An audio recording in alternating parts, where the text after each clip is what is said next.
The Virginia, the CSS Virginia, changed naval warfare forever. Of course, during its great battle, when it sank the USS Cumberland, USS Congress, and then fought the USS Monitor to a standstill. So the Virginia's existence is going to cause major problems for George Brinton McClellan. McClellan is, of course, commander of the Army of the Potomac. He has decided to bring his army all the way down to the Virginia Peninsula and to march against Richmond using the James and York Rivers to carry his supplies, guard his flanks. It's in many ways a brilliant plan. And McClellan had really organized several other amphibious operations during the Civil War. Best example would be the Burnside Roanoke Island expedition. So what we have here is really the layout of, just remember, north is where the Northerners are in this map. This is Virginia, but they only control a small tip of Virginia. South side is all controlled by the Confederates. Most of the defenses of Norfolk are going to be facing at the mouth of the Elizabeth River. And you'll see fortifications up at Sewell's Point, which is right there. Of course, Craney Island right there.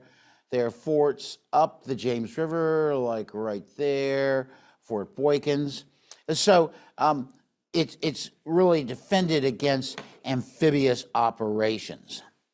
Now, when McClellan is ready to bring his army down here to the peninsula, what happens is that his chief engineer, a man known as Brigadier General John Gross Bernard, says, well, look, we should actually capture Norfolk first so we get rid of the Virginia and we can actually move up south side towards Richmond. Or we'll find our rear protected by, controlling Norfolk.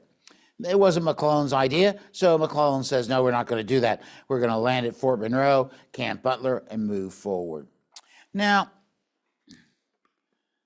the Virginia, as seen in this quasi-accurate picture, is actually called the Cock of the Walk, or equal to 10,000 men. And the reason being, it fought the Monitor to a standstill. Actually, when you start to think about the Battle of Hampton Roads, you realize that the Virginia sunk more ships than the Monitor, damaged more ships, and usually in a naval battle, you're the winner. It was only the winner because it closed James River to Union usage. And that is going to be a major problem for McClellan. So basically, as we know from the Battle of Hampton Roads, the original commander of the James River defenses, with the Virginia as his flagship, was Josiah Tattenaw. Now, Josiah Tattenaw had been in the U.S. Navy since 1813. He actually was a hero of the Battle of Craney Island, which took place in June of 1813, where the Norfolk militia, U.S. Army artillerymen, seamen from the USF Constellation repulsed a British attack. In fact, that's where you see the first rocket red glare in the defense of the Chesapeake. So Josiah Tattenaw goes on to have a rather distinguished career. He will be a hero during the Mexican War, using light steamers to go up various rivers. But more importantly, he is the man, he's commander of the Far East Squadron during the Second Opium Wars. As we know, Britain's trying to tell the Chinese, you will buy our opium, and which is not very good. But there is this area off the Pearl River called the Taku Forts. And the Taku Forts were attacked by the British. However, the British became embroiled in, like, they are suffering heavily. And so Tatnall sees this, and he will send a gunboat to rescue some of the British from the Chinese fire. And actually, we're a neutral at this time.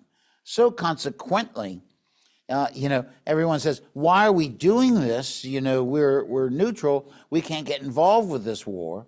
And Tatnall merely tapped his wrist and says, blood is thicker than water. Everyone goes, wow, he's serious. And so Tatnall becomes a hero, even though he disobeyed orders.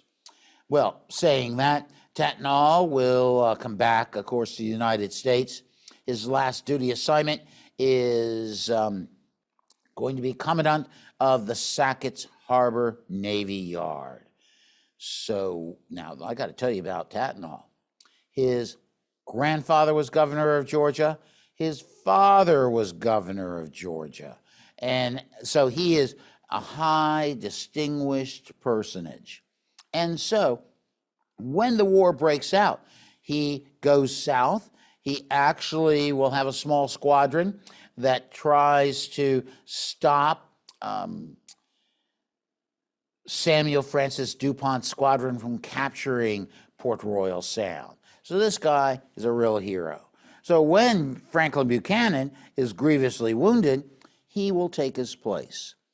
His job is to get the Virginia back into action. Because I want to tell you, the Virginia did suffer somewhat significant damage during the two-day battle. Most of the damage came from the USS Cumberland, which that was a very close-in fight, and so plates were cracked, smokestack was riddled. The Confederates also realized we needed more armor below the knuckle to protect from being shot beneath the waterline. They also realized they got to replace some guns, and so it goes into dry dock on 11 March 1862. Now, the Federals, for some odd reason, don't take advantage of this, because once it's in dry dock, it's hard to get it out, and so the Federals could have taken more active advantage of that situation, but they do not. In the meantime, we will see McClellan bring his army down to the peninsula. On April 4th, they begin their march up the peninsula. However, on April 5th, they're going to be stopped by Confederate fortifications at Yorktown, Gloucester Point, along the Warwick River. In fact, the existence of the Virginia closes the use of the James River.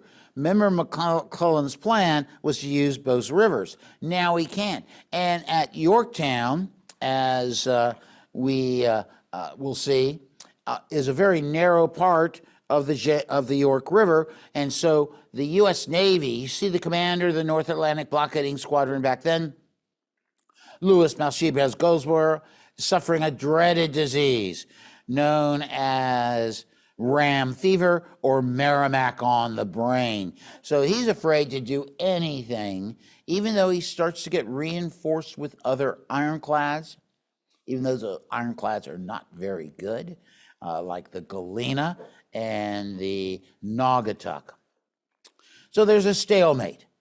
Well, the Virginia will actually come out of the Gosport Navy Yard on April 11th, 1862, to dare the Monitor to fight it. The Virginia goes back and forth across Hampton Roads. While it's doing so, the CSS Jamestown, which you can see right there, is going to capture 2 federal schooners. Everybody else has retreated, including the Monitor. Now, why has the Monitor retreated? Because everyone had their strategic goals. The Virginia wanted to fight the Monitor in Hampton Roads, whereas if it went out in deep water past Old Point Comfort, it would have been capable, or the Federals would use this type of ship, and this is the Vanderbilt. It was donated to the U.S. Navy by Cornelius Vanderbilt. They reinforced the bow so it could be a ram, and it was very fast. So the idea was that the Virginia, or Merrimack as they would have called it, came out past Fort Wool and Fort Monroe. The Vanderbilt would try to run it down. And that's questionable tactics. Anyway, so when they are going back and forth across Hampton Roads, the Virginia, they finally get disgusted and they fire a gun to windward, as if to say, the Monitor and all you all are cowards. Actually, the crew wonders why they didn't attack. But the big thing is that the Virginia has shown it's still operational, and so this will cause, a stalemate in Hampton Roads. This stalemate is going to be bad for McClellan.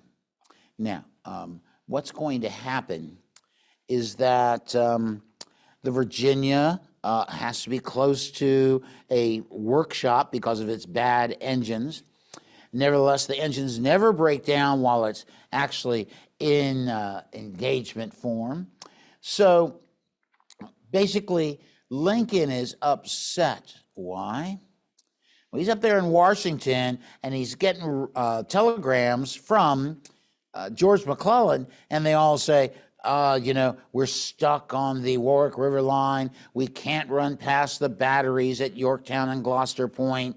The Virginia, or Merrimack, is here. Oh, woe is me. Send me reinforcements. Well, Lincoln finally gets tired of all this, and so he will come down to Fort Monroe on the steamer Miami, and they will he'll meet at what is called Old Quarters Number 1, and basically he meets with the commander of the Department of Virginia. This is not the meeting, but this is a cabinet meeting, of course. But he meets with this man, who's commander of the Union Department of Virginia. This man is John Ellis Wool. He's 77 years old. He's the oldest serving general officer during the Civil War, hero of the War of 1812, hero of the Mexican War. He meets with Lincoln, and so does Louis Goldsborough. Now, I got to tell you, Wool is about 6'2", ramrod stiff. He's a general. However, Louis Malchibres Goldsborough, he's 5'10". He weighs about 360 pounds. He does nothing quickly.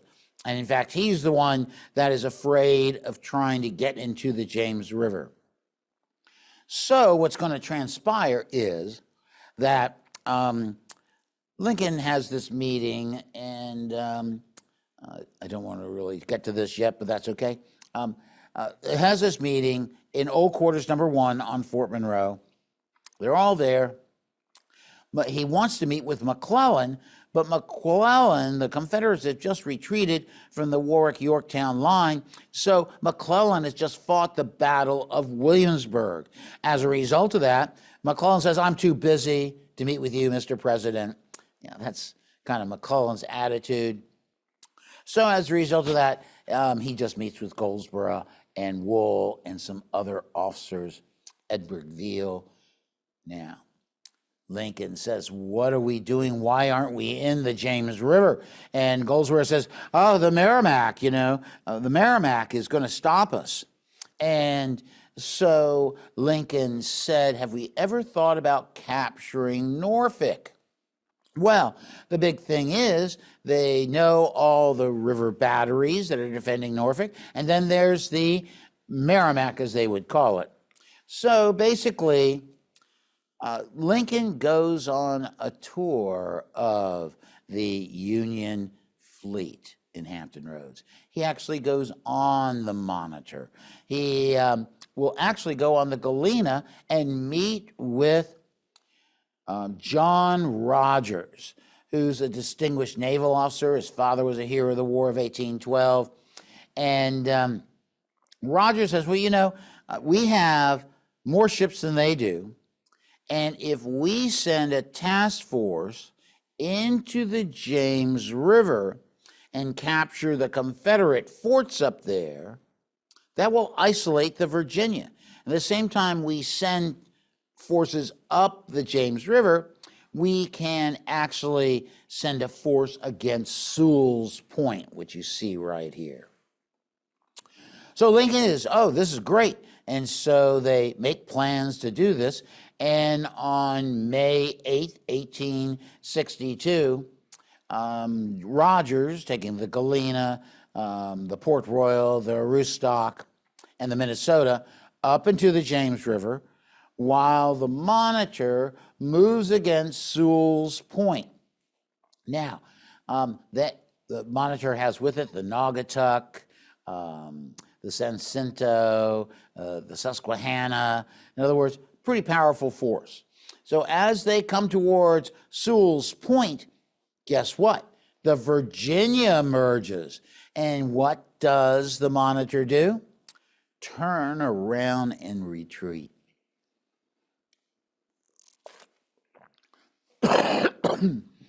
The reason for this is because Lincoln has told everyone, do not hazard the Monitor if you do not need to. Because he had talked to John Worden, learned all about the weaknesses of the Monitor. So the Monitor, then commanded by William Jeffers, will retreat behind. You see the little fort there? That is called Fort Wool. This is, of course, Sewell's Point. Craney Island is right back over here off this map. So basically, this is shocking. Abraham Lincoln is there on Fort Wool watching everything happen. He is so disgusted, one person said he threw his hat down. Edwin Stanton says, Lincoln has infused great energy to everything. So he gets in a tug and goes down to a place called Ocean View, which is in Norfolk. And he says, he goes, actually, this is where we should land. He goes back and tells Wool that. Wool said, well, I knew that all along, but old McClellan didn't want me to do it. So on the evening of May 9th, they will organize a task force commanded by John Wool, supported by Brigadier General Joseph King Fenno Mansfield, and they will land at Ocean View and march towards Norfolk on the 10th of May. So this is really important because now, I have to tell you, before all this happens, about 10 days before, the Confederates realize that they cannot hold the Warwick-Yorktown line. So Stephen Russell Mallory, the Secretary of Navy for the Confederacy, is going to say, oh my gosh, we need to do everything we can to hold Gosport, but we need to send some of that equipment elsewhere. So what they do is they begin transferring things to the Charlotte Navy Yard as well as up to Richmond. They actually take up to Richmond, towed by the CSS Jamestown, a new ironclad that was unfinished, the CSS Richmond. They took it out of dry dock, brought it up to Richmond to the Rocket's Landing. And so, but they had this conference on May 1st, the Confederates. The commander of the Confederate forces in Norfolk happens to be a man known as Major General Benjamin Huger, West Point graduate. I got to tell you, some people pronounce his name Hugger. other Huji, but so I'll go with the Huji. But the bottom line is that he meets with the Ebenezer Farrahan, Josiah Tatnall, several others from the Navy Department, and Huji says, look, I can hold out for as long as I can, as long as the Virginia stays here. And so the Navy says, sure. Well, they thought the Confederates were going to stay much longer than they did, because when the Union landed at Ocean View, Benjamin Hugi will actually panic and begin abandoning Norfolk. This is as the Union troops are marching towards Norfolk. They make no effort to defend Norfolk. In fact, William Lamb, the mayor of Norfolk, comes out to meet Wool and Mansfield. Now remember, Mansfield is, both Wool and Mansfield are past retirement age.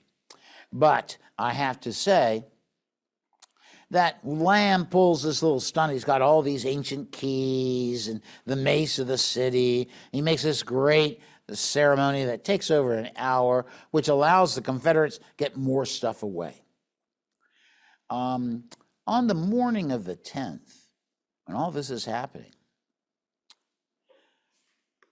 the Confederates realize this is very fanciful of the Battle of Sewell's Point.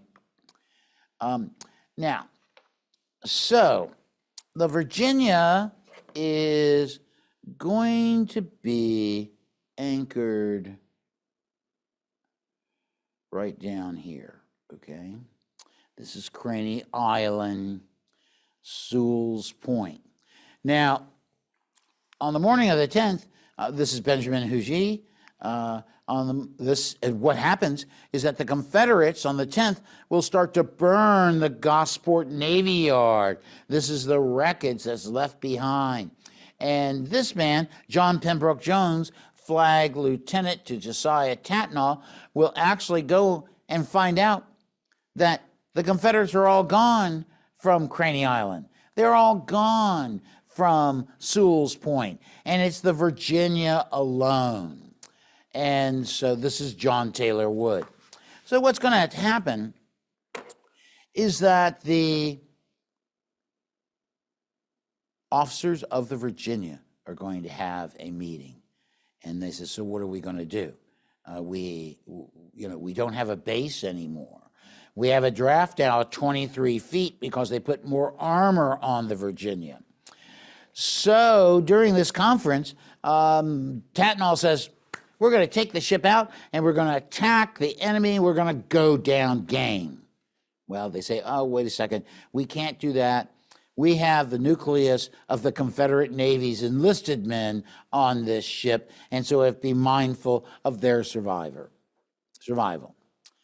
Then one person says, well, we can just surrender the Virginia to the Union, and then our hero, John Taylor Wood, can go out there and have a cutting out expedition and blow up the ship. Everyone says, no, that's too risky. So they finally decide that let's take it to Richmond. Now, it's got a draft of 23 feet. To get over the bar, Harrison's Bar in the James River, you have to have 18-foot draft. And so Tatnall talks to the pilots. They say, yeah, everything's going to be good. Just get all that weight off. So the Confederates do what? They take shot, powder, coal. They take everything they can off the ship so that it can get lightened to go over the Harrison's Bar. I mean, this is, they're frantic about this, and they feel that they're going to make it. However, at around 1 o'clock in the morning, the pilots come to Tatnall, kind of put their finger in the air, and they go, well, the wind's from the westerly direction blowing the water across the bar, and you'd have to get down 2 more feet. Well, that's impossible. As they look at their ironclad at that time, they realize that it is not shot-proof anymore because it's out of the water. So its hull is partially exposed. And so they have another conference. What are we going to do? Well, they can't attack the Union fleet because their hull is exposed. And so they decide to scuttle the Virginia. Now, I want to remind you all one big thing. John Rodgers has already gone up into the James River and have destroyed or had abandoned Fort Boykin, Fort Huger, and the Mulberry Island Water Battery, and Jamestown. So there's no Confederate forts defending Richmond. In fact, Richmond is depending on the Virginia to do that. So they are in tremendous trouble. So as Tatnall wrote, had the ship not been lifted so as to render her unfit for action, a desperate contest must have ensued with a force against us too great to justify much hope of success. And as the battle is not their occupation, they adopted, meaning the pilots, a deceitful course to avoid it. I cannot imagine another motive, and I have seen no reason to mistrust their faith in the Confederacy. So Tatnall blames everything on the pilots, but now they really have limited options to follow. And so Tatnall decides to run the ship aground. Now, if we all live in Hampton Roads, we see how big Craney Island was. It was much smaller, but it had all these mud flats out in front of it. So the Virginia can only run aground so close to shore. Now, what does this mean? Well, it actually runs aground somewhere pretty close to the fuel docks on Craney Island now. And it ran aground, and so it had to ferry, using cutters, all the troops to the shore. Finally, in fact, one midshipman will be leaving the deck, and he sees the Confederate flag of the Virginia, and he throws out the food in his haversack and puts the flag in there. Well, it is really pretty sad. So Catesby Jones, John Taylor Wood, E.V. White, Mr. Oliver, the gunner, and they all set explosives to scuttle the ship. And then they pull away. And now they use turpentine waste and everything.